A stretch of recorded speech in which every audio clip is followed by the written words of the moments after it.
सो ये है power bank जो मैंने अभी ऑर्डर किया था, and I guess it's the most budget friendly power bank I can ever get. I bought it for 800 from Flipkart. इसको मैंने ऑलरेडी खोल रखा था एक बार. I am opening it again. ये it's a power bank from Flipkart smart buy. ये उसका पैकेजिंग था. इसके अंदर में यू कैन सी यहाँ पे होगा यूएसबी केबल. इसका दिखा देता हूँ. सो this is the USB cable, quite good enough. Short होगी रेंज में. I am not opening it right now. ये है उसका USB cable. And this is the manual, user manual. And अब ये रहा आपका पावर बैंक. अब ये है 20,000 mAh की. And it supports fast charging. 18 watt का चार्जिंग है इसमें, not the 12 watt. Okay, Flipkart पर अगर आप जाके देखोगे तो 12 वाट का है सस्ता वाला, but this is 18 watt. It charges fast. Anyways, so this is the power bank. ये है बटन. इसको अगर आप प्रेस करेंगे तो यहाँ पे आपको इंडिकेशन देगा बैटरी का. तो अभी ये 75% से 50 से 75% के बीच में है चार्जिंग इसका, because it's on third. First one is 25, second is 50, third is 75, fourth is 100. जब फोर्थ पे जाएगी मतलब फुल चार्ज है 100%.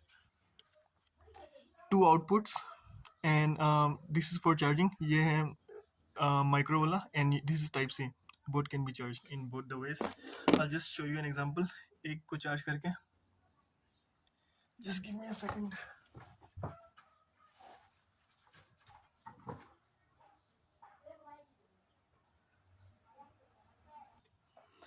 सो अभी चार्ज करके देखते हैं चार्ज हो रहा है कि नहीं.